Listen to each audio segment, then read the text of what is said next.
사랑합니다.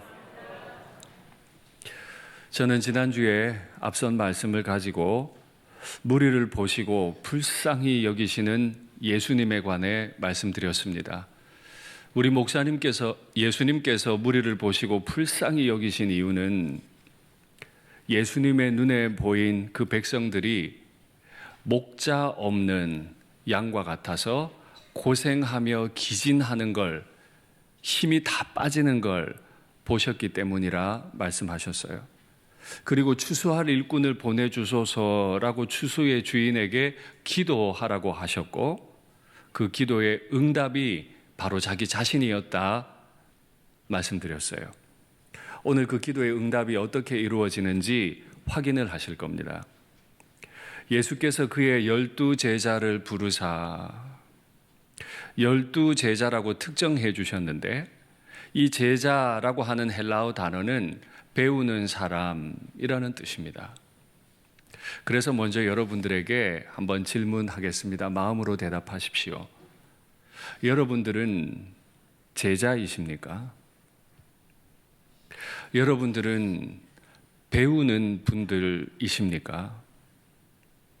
사실 배운다는 건 매우 어려운 일입니다. 배우는 그 자체가 어렵습니다. 그리고 배우는 사람은 배우면서 무언가 희생해야 할 것이 있기 때문에 어렵습니다. 배우는 게 얼마나 어려운가. 예수님의 제자들은 예수님이라고 하는 세상에서 가장 탁월한 선생님 아래 있었지만 3년 동안 복음을 이해하지 못했습니다. 예수님이라는 탁월한 선생님 아래 있었지만 예수님 잡히시는 날, 그날 아침까지 누가 더 크냐고 다퉜어요. 기도 좀 해줘 해도 1시간도 기도 못했던 게 3년간 예수님 따라다녔던 제자들이에요. 뿐만 아니죠. 예수님 버리고 다 도망갔습니다. 무언가 배운다는 거 진짜 어려워요. 그런데 배우는 게 또 어려운 이유 중에 하나는 배우려면 내 안에 이미 있었던 걸 수정해야 돼요. 떼내야 돼요. 그리고 새 걸 넣어야 되죠. 이게 진짜 너무 어려워요. 그래서 여러분들께 한 가지 여쭙겠습니다. 올해가 시작된 지 이제 2달이 거의 다 갑니다. 혹시 2달 동안 내 안에 있던 지식과 경험들 중에 뜯어내서 버리고 새로 내 심장에 심은 것 있으세요? 2달 만에 그렇게 하기 어렵다면 지난 한 해로 얘기해 볼까요? 지난 한 해 동안 내가 알고 있던 지식과 경험 뜯어내고 새롭게 심장에 콱 심은 것 무엇입니까? 가만히 생각하면 성인이 다 되어서 배운다는 거, 이거 진짜 어렵습니다. 제가 테니스 얘기를 한두 번 했었죠. 대학 다닐 때 아르바이트하고 또 테니스 대회에서 정말 열심히 레슨을 받았습니다. 선수 출신에게 배운 거죠. 그러니까 열심히 배웠고 많이 쳤습니다. 군에 입대해서도 세상에 얼마나 좋은 부대였는지 대령 연대장님과 매일 저녁마다 테니스를 쳤고요. 연대장 당번병이 테니스병이었는데 그 테니스병과도 매일 테니스 쳤습니다. 대학원 가서도 쳤고요. 그래서 제법 테니스를 잘 쳤어요.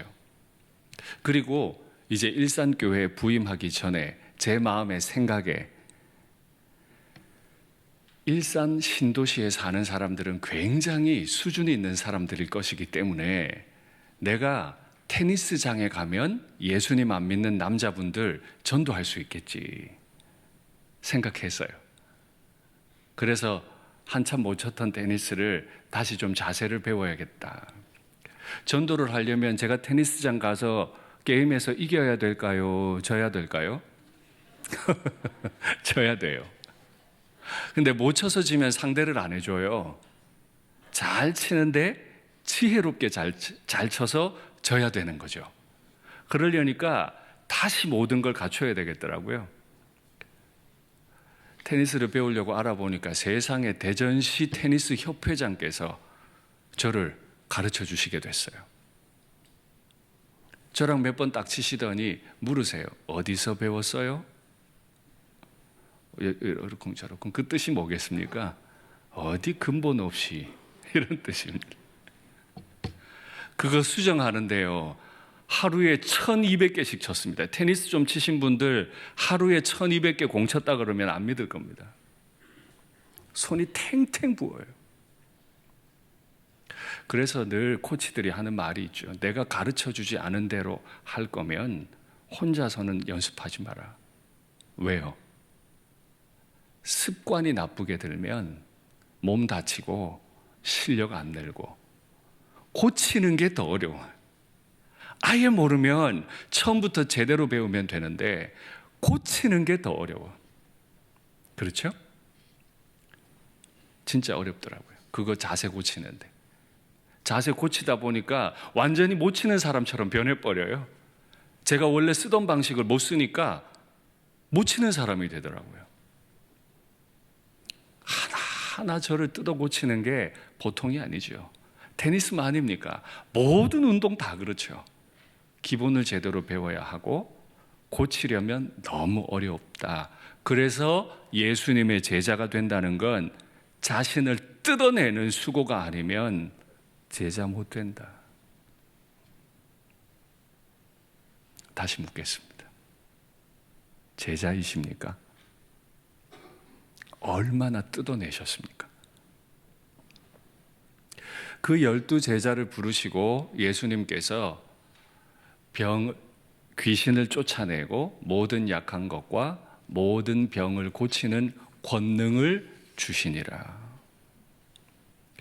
그 못난 제자들을 불러다가 주님께서 먼저 귀신을 쫓아내는, 눈에 보이지 않는 귀신인데 영적인 존재를 간파하고 그 영적인 존재를 쫓아낼 수 있는 실력을 주셨어요. 몸이 아프고 약한 것들을 보고 현실적으로 눈에 보이는 변화를 일으킬 수 있는 권능도 주셨어요. 그러면 이 권능도 제자들은 배우는 겁니까? 권능도 배우면 가질 수 있는 겁니까?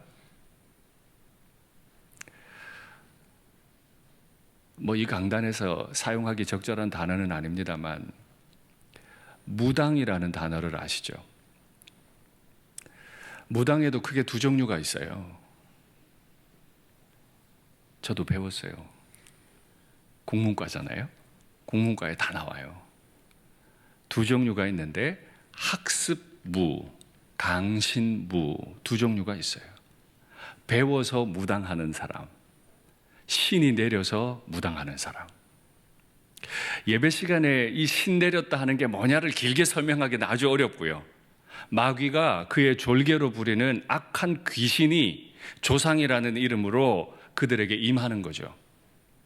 마귀도 실제적인 능력을 가지고 있으니까 이 강신무들이 막 예언도 하고요, 작두도 탄다 그러잖아요. 근데 학습한 사람들은 이걸 못해요. 배우기만 했으니까.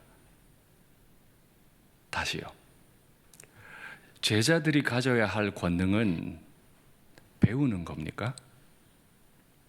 작두 못한다니까요. 그럼 또 하나 질문해 볼게요. 제자가 된다는 건 권능을 가져야만 하는 겁니까? 그럼요. 왜냐하면 우리에게는 하나님의 나라를 보여줄 능력이 없기 때문이죠. 지금은 성경이 다 기록이 됐습니다. 그래서 예수님이 어떤 분이신지, 하나님의 나라가 어떤 곳인지 성경을 전하면 다 전할 수 있어요. 예수님이 활동하시던 이때, 마태가 성경을 기록할 때까지만 해도 아직 성경이 완성되질 않았어요. 그래서 직접 보여주지 않으면 예수님이 어떤 분이신지, 하나님의 나라가 어떤 곳인지 알 수가 없었어요. 그래서 제자들은 권능을 통해 귀신이 실제로 쫓겨나고 병자가 벌떡벌떡 일어나고 눈먼 자가 눈을 뜨는 걸 보고 메시아의 나라가 오는구나, 하나님의 나라가 오는구나, 이걸 다 보여줬습니다. 그런 면에서 제자들은 권능을 받아야 했습니다. 당시에 제자인 척했던 사람들이 있는데 바로 그들은 바리새인으로서 서기관이라는 직분을 받은 사람들이지요. 바리새인과 예수님의 제자는 늘 자주 비교가 되는데요. 오늘도 비교 한번 해볼까요? 바리새인에게는 있는데 제자들에겐 없는 게 있어요. 아직 제자들은 율법을 깊이 이해할 말씀의 지식이 별로 없어요. 그런데 바리새인들은 율법을 이해하는 지식을 다 가지고 있어요. 이게 중요한 차이죠. 그런데 또 하나의 차이가 있어요. 이번엔 반대로 제자들에게는 있는데 바리새인 서기관들에게는 없는 것. 그게 권능입니다. 말씀은 똑부러지게 알아요. 교회를 똑부러지게 알아요. 그런데 그가 말하면 사람 마음에 감동이 없어요. 하나님의 나라가 임하지 않고 마음이 불편해지기만 해. 그건 바리새인이라 그래요. 들어보면 어눌하고 지식도 별로 없어 보이는데 그와 대화하면 마음의 위로가 넘치고 예수님이 좋아지고, 그건 그가 제자인 거예요. 예수님께서 산에 오르셔서 하나님의 나라는 이런 곳이야 라고 막 설명한 걸 산상수훈이라 그래요. 산상수훈을 마치고 산에서 내려올 때 이런 평가를 받습니다. 말씀 확인하시죠. 예수께서 이 말씀을 마치심에 무리들이 그의 가르치심에 놀라니, 내가 심장에 가지고 있던 지식과 지금 예수님이라는 선생님이 가르쳐주는 지식이 너무 달라서 깜짝 놀란 거예요. 이는 그 가르치시는 것이 권위 있는 자와 같고 능력이 있어요. 권세가 있어요.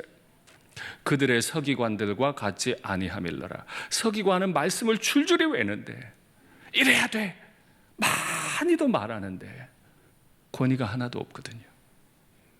맨날 자기만 드러내고 남들을 행복하게 만들어주지를 못해요. 근데 예수님 말씀 들으면 좀 상황이 달라졌어요.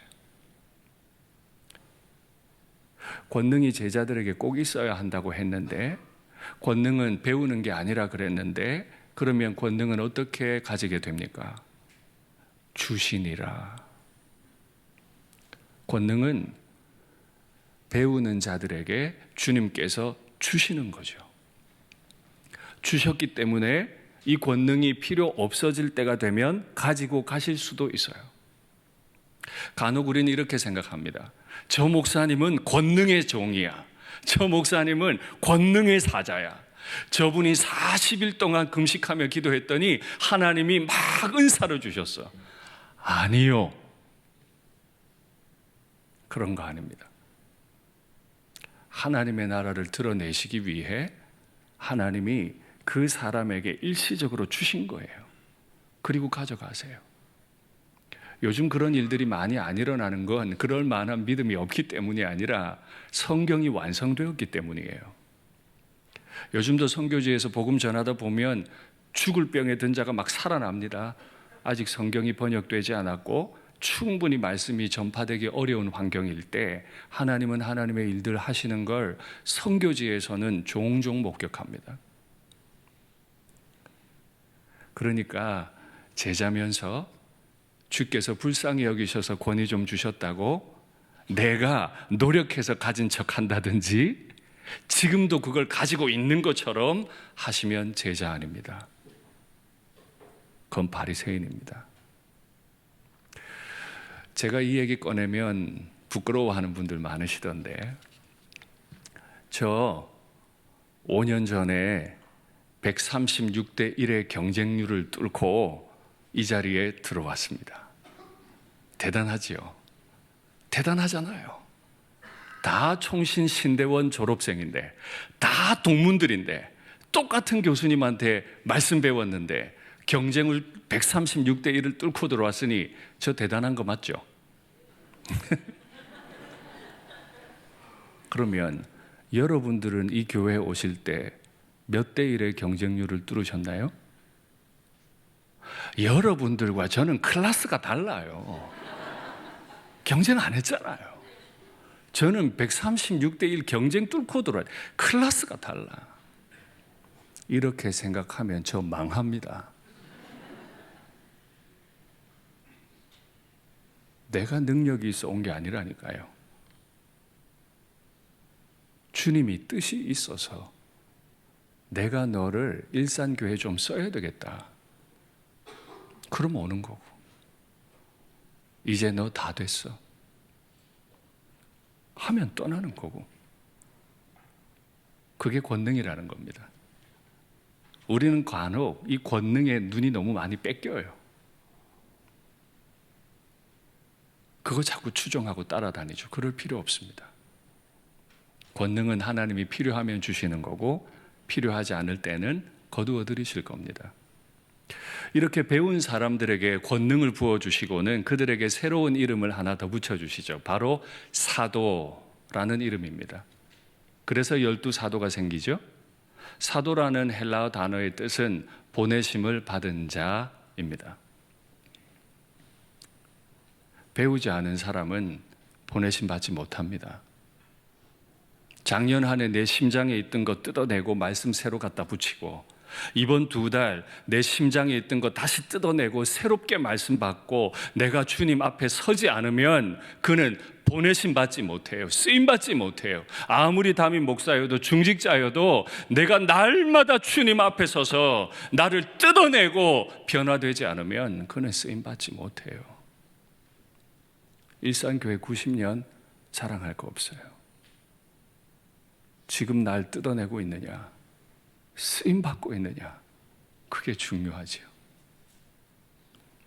12사도가 어떤 사람인지 나열해 두었습니다.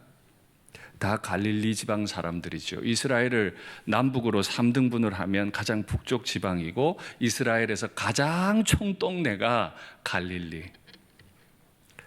베드로, 안드레, 야고보, 요한, 그 촌동네 갈릴리 중에 어부여서 배운 거 하나도 없는 촌 사람 중에 촌 사람, 그 사람을 제자로 부르시고 권능 주시고 사도로 보내시네요. 마태는 그 갈릴리 지역, 그 가난한 지역에 피 빨아먹고 살아서 부자가 된 세리입니다. 그러니까 얼마나 미움받았겠어요. 그 인생도 주님이 불러서 가르치시고 권능 주시고 보내시고 마침내 이 마태복음까지도 기록하게 하셨네요.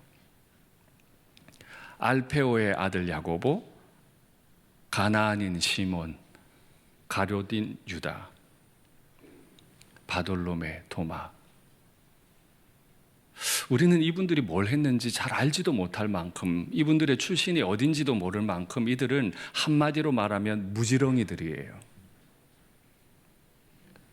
그런 그들이 하나님의 나라를 전해야 하니까 하나님이 권능을 부어주셔서 우리가 말할 때 하나님의 나라가 임하는 걸 보이시게 한 거죠. 그런데 이런 사도들, 이 사도들에게 권능만 주신 게 아니고 하나 더 주셨어요. 그건 바로 명령이라는 겁니다. 명령이요. 그 명령은 여러 가지로 나와 있는데 제가 한번 나열해 보아 드리겠습니다. 너희는 이방인들의 길로 가지 말고 사마리아인의 고을로 가지 말고 이스라엘의 집에 잃어버린 양들에게로 가라. 이 말을 얼핏 잘못 읽으면 예수님은 이스라엘 사람들만 사랑하시고 이방인들, 혼혈인 사마리아인들, 이들은 미워하시나 보다. 아니요. 너희는 가서 모든 민족으로 제자를 삼아야 한다. 땅 끝까지 이르러 내 증인이 되어야 한다. 주님 직접 말씀하셨잖아요. 그런 거 보면 이건 차별의 문제가 아니에요. 그러면 왜 이스라엘 집에 먼저 가라고 하셨나요? 그 뒤에 나오는 표현, 잃어버린 양들에게로 가라. 출애굽할 때 하나님께서 모세를 통해 시내산 광야에 올라오라고 하시고는 이스라엘 민족에 대해 분명히 이야기를 하세요. 너희는 내게 대하여 제사장들의 나라가 되어야 한다. 이 땅에 죄가 가득하고 다 죽어가고 있으니까 내가 너희에게 율법 줄 테니까 너희가 이 법 받아가지고 세상 사람 다 구원하는 민족이 되면 좋겠다. 너희가 큰 나라라서가 아니라 너희가 지극히 가장 작은 나라이기 때문에 내가 너를 선택해서 온 세상 섬기는 하나님의 나라를 보여줄게. 그게 이스라엘인데 이스라엘이 지금 많이 아파요. 주님 눈에 양은 양인데 잃어버린 양이야. 지난주 보셨던 말씀 다시 확인하시죠. 이거 아니지요? 그 다음 구절입니다. 제가 저걸 놓쳤네요. 무리를 보시고 불쌍히 여기시니 이는 그들이 목자 없는 양과 같이 고생하며 기진함이라. 무리를 보시고 불쌍히 여기셨어요. 그래서 어떻게 해요? 주님께서 이 사람들에게로 먼저 가서 그들을 살려내라 하신 거죠. 두 번째 명령이요. 그 이스라엘 잃어버린 양들의 집으로 가서 전파해라. 여러분 기억하십시오. 우리의 복음 전도는 교회 좀 한 번만 나와줘. 교회 나오면 복 받고 좋아. 그건 제자 보냄받은 사람들이 할 행동이 아닙니다. 제자나 보냄받은 사람은 내가 경험한 하나님의 나라를 힘있게 전하는 거예요. 교회에 너 안 나오면 내가 죽어. 여기가 얼마나 좋은데. 네가 예수님 안 믿는 거 보니까 내가 죽을 것 같아. 이게 전파지. 한 번만 나와줘. 내가 명색이 직분자인데 한 번만 나와줘. 하나님의 나라가 그런 겁니까? 아니요. 하나님의 나라는 경험한 사람들이 능력 있게 전하는 거죠. 능력 있게 전하라 하시고는 엄청난 일들을 우리에게 또다시 명령하십니다. 너희는 가서 고치라, 살려라, 깨끗하게 해라, 쫓아내라. 네 가지 현재 명령을 쓰세요. 끊임없이 반복하라는 거예요. 이걸 뭐 하라고요? 병든 자를 고치고 죽은 자를 살려내고 더러운 것을 깨끗하게 하고 귀신 들린 자에게서 귀신을 쫓아내라. 지금 이 제자들에게 권능이 있나요? 그 자신은 없어요. 그런데 권능이 부어졌죠. 아까 올렸던 말씀, 고린도 후서 말씀 한번 올려주세요. 우리가 이 보배를 질그릇에 가졌으니 우리는 뭐라고요? 질그릇이에요. 그런데 우리 안에 보배가 계세요. 이는 심히 큰 능력은 하나님께 있고 우리에게 있지 아니함을 알게 하려 함이라. 나는 갈릴리 무지렁이지만 아는 게 별로 없지만 금그릇, 은그릇, 흙그릇, 나무그릇 중에 그냥 흙그릇 그것일 뿐이지만 내 안에 엄청난 보배가 계시니까 내가 가서 말씀 선포하면 병든 자가 고쳐져요. 죽은 자가 막 살아날 거예요. 귀신이 쫓겨나요. 그걸 보고 많은 사람들이 말할 거예요. 하나님의 나라가 여기 임했다. 그리고 예수님의 제자들이 어려운 일인데 이걸 꼭 해내야 돼요. 거저 받았으니 거저 주라. 하나님의 나라 거저 받았죠.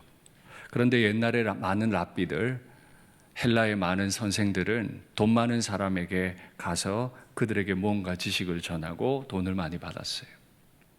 너희는 그러지 마라. 너희는 복음을 거저 받았으니 거저 줄 줄 알아라. 거저 줄 뿐만 아니라 더 많은 요구를 하세요. 여행을 위하여 두보롯을 가지지 말고 배낭도 가지지 말고 지팡이도 가지지 말고 신발도 가지지 마라. 아니 뭘 받지도 못하게 하고 가지지도 말라고 하면 어떻게 이 명령에 순종할 수 있습니까? 다 아시잖아요, 주님이. 그래서 그 다음 말씀을 또 하세요. 너희가 어떤 마을에 들어가거든 너희에게 합당한 자를 찾아내라. 그래서 그 집에 떠나기까지 머무르면 좋겠다. 이 집 저 집 다니지 말고 그 마을에 들어갔거든 합당한 한 집을 찾아서 그 집에 있으면 좋겠어. 이게 무슨 말이죠? 내가 날 위해 어떤 계획들 막 안 세워도 가방 매야지, 신발 신어야지, 두벌옷 가져야지 이런 거 안 해도 네가 복음 전하기 위해 하나님 나라를 위해 들어가기만 하면 문을 활짝 열어서 너를 영접하는 사람이 내가 있게 해줄게. 할렐루야. 이걸 경험하고 사니까 걱정이 없는 거예요. 그냥 그렇게 사라지는 거예요. 우리 주님께서 우리에게 이런 은혜 베푸시기를 원합니다. 간혹 선교사님들, 파송 선교사님들이 안식하러 들어오시면 안식년이니까 우리 교회만 계세요? 아니요. 저는 그렇게 못하게 합니다. 인사차 오실 수 있고 다른 일이 없을 때 오실 수 있지만 이 말씀에 따라서 선교사님들은 부지런히 한국 교회를 돌아다니셔야 돼요. 뭐 하셔야 돼요? 그 사역을 알리고 사역에 동역하고 재정을 후원할 수 있는 분들을 끊임없이 찾아내셔야 해요. 왔으니까 교회 계세요? 아니요. 나가셔서 알리시고 협력할 수 있는 분 구하세요. 이게 제가 우리 선교사님들께 자주 드리는 말씀입니다. 그래서 찾아줬어요. 그러면 들어갈 때 세상에 공짜 없죠. 문을 활짝 열어주었기에 들어갔는데 그냥 밥 먹고 지내지 말라는 거예요. 이 집을 위하여 평안을 빌어줘라. 만약에 이 집이 평안을 받기에 합당하면 너희가 빈 평안이 그 집에 임할 것이고 이 집이 평안을 받기에 합당하지 않으면 네가 빈 그 평안은 너에게로 임할 거다. 여기서 핵심은 뭐예요? 반드시 평안은 임한다. 네가 하나님 나라를 위해 수고하면서 하나님 아버지 앞에 추수의 주인 앞에 주여 이 자리에 평안이 있게 하옵소서, 이 집에 평안이 있게 하옵소서 하면 하나님은 반드시 응답하신다. 기도의 응답이 되기까지 하나님 아버지가 응답이 되어 주시겠다는 약속인 거죠. 그게 추수할 일꾼들이 가지는 영광인 겁니다. 그 영광을 가진 추수할 일꾼들이 내가 이 집에 머물러도 되겠습니까? 했는데 만일 그 사람이 거절하거나 너희가 전한 복음을 받아들이지 않거든 그 집에서 나오면서 신발에서 먼지를 떨어버려라. 하찮게 여기라는 말이 아닙니다. 옛날 유대 사람들은 이방인의 집에 잠깐 들어갔거나 이방인의 마을을 지나 자기의 동네로 들어와야 될 때는 먼지를 늘 떨었어요. 우리는 이해하기 어려운 문화고 일들이지만 2000년 전에 이 마태의 글을 읽는 사람들은 이게 무슨 말인지 다 알아들어요. 아, 영접 안 하면 이방인 취급하라는 거구나. 우린 그런 권위를 가진 사람들이에요. 비굴할 사람들이 아니에요. 세상에 아부할 사람들이 아니에요. 우리는 보냄받은 자로서 권위를 가지고 나가는 거죠. 만일 그들이 받아들이지 않고 너희가 먼지를 떨어버리면 그걸 신호로 알고 그 마을은 소돔과 고모라보다 더 가혹한 마지막 종말의 심판을 받게 될 거다. 갈릴리 출신 이 엄청난 무지렁이들을 말도 못하는 엄청난 크기로 사용하시죠. 자꾸 우리는 권능으로 눈이 가요. 꼭 기억해야 합니다. 권능 주신 분이 우리에게 명령도 주셨어요. 권능 달라 하지 않으셔도 돼요. 이미 앞서 말씀을 보셨지만 무지렁이 질그릇인 내 안에 주님이 계세요. 그거 달라 안 해도 돼요. 그럼 우리 뭐 하면 돼요? 내 안에 있는 거 뜯어내고 새로 넣을 수 있도록 겸손하면 됩니다. 주님께서 주시는 명령을 겸손하게 받아들이고 순종하면 우리는 가장 아름답게 쓰임받는, 보냄받는 자가 될 겁니다. 보냄받는 자의 가치는 어디서 결정됩니까? 그건 그를 보낸 사람에 의해 결정이 됩니다. 우리나라에 각국의 대사들이 많이 들어와 계시지요. 미국 대통령이 보낸 대사, 미국 대통령의 가치로 이 땅에 옵니다. 우리가 잘 모르는 나라의 대사들, 그 나라의 가치로 우리나라에 와요. 그래서 늘 잔치를 열어도 나라 서열대로 늘 앉죠. 그런데 한 가지 공통점이 있어요. 우리나라 정부는 그가 어떤 나라 대사든 그를 보낸 대통령을 존중하기 때문에 그를 함부로 대할 수 없어요. 보냄받은 자의 가치는 보낸 사람에 의해 결정됩니다. 갈릴리 어부지만 저의 가치는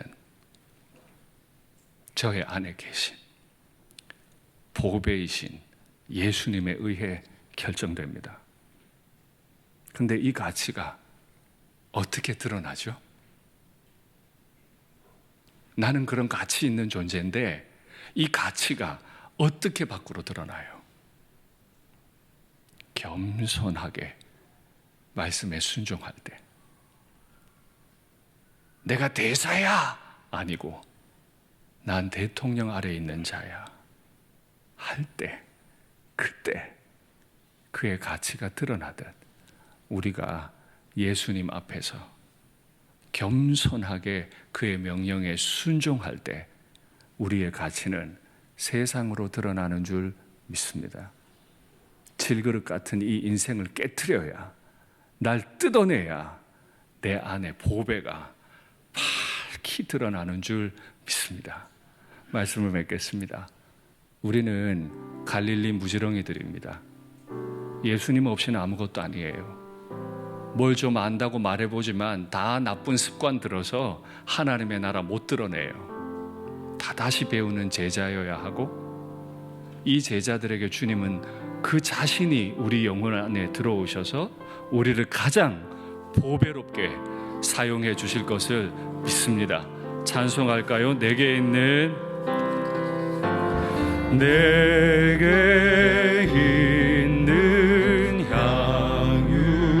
향유옥합 주께 가져와 그 발 위에 힘 맞추고 깨뜨립니다.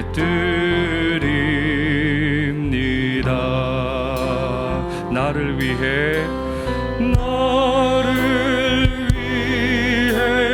험한 산길 오르신 그 발,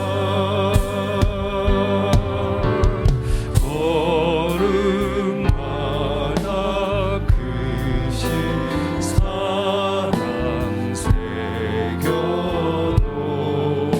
새겨놓았네. 나를 위해 십자가에, 나를 위해 십자가에 달리신 그 발, 흘린 피로 나의 죄를 대속하셨네. 내게 있는 향유옥합, 내게 있는 향유옥합 주께 가져와 그 발 위에 힘 맞추고 깨뜨립니다.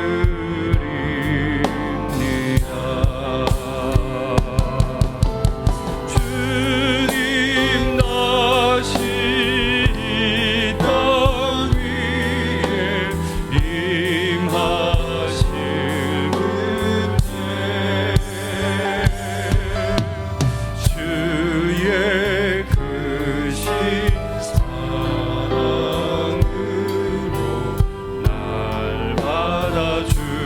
주님 다시 이 땅 위에 임하실 그때, 주님 다시 이 땅 위에 임하실 그때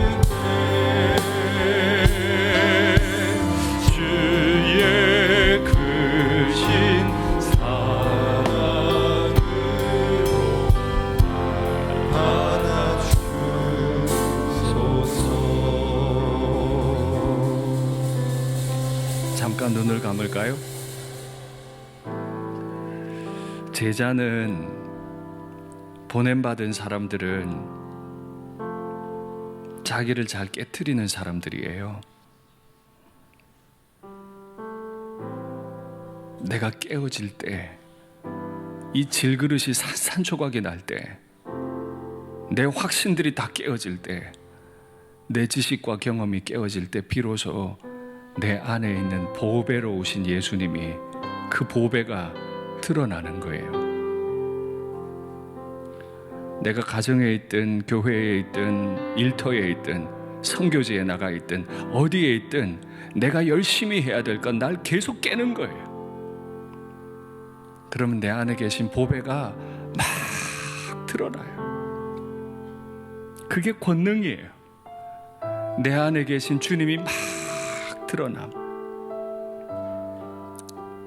여인이 향유를 깼을 때 그 향기가 온 집에 진동했던 것처럼, 내가 나를 깰 때 내 주님이 온 집에, 온 일터에, 내가 나를 깰 때 우리 주님의 향기가 이 교회에 가득 드러나잖아요. 화면에 기도의 제목 받겠습니다. 갈릴리의 무지렁이들을 사도로 세우신 주님의 부르심 앞에서 겸손한 제자로 훈련받게 하소서. 주님의 말씀에 고요히 순종해서 내 삶의 성령의 권능과 성령의 열매가 나타나게 하옵소서. 내가 능력 있을 필요 없어요. 내게 능력 달라고 할 필요 없어요. 나는 순종하면 돼요. 내가 겸손하면 돼요. 그러면 성령께서 나타내실 거예요. 튀르키예와 시리아, 우크라이나 고통받는 이들, 고통 가운데 계신 교우들을 구원하시고 회복시켜 주시옵소서. 주님 간절히 부르고 함께 기도하겠습니다. 주여.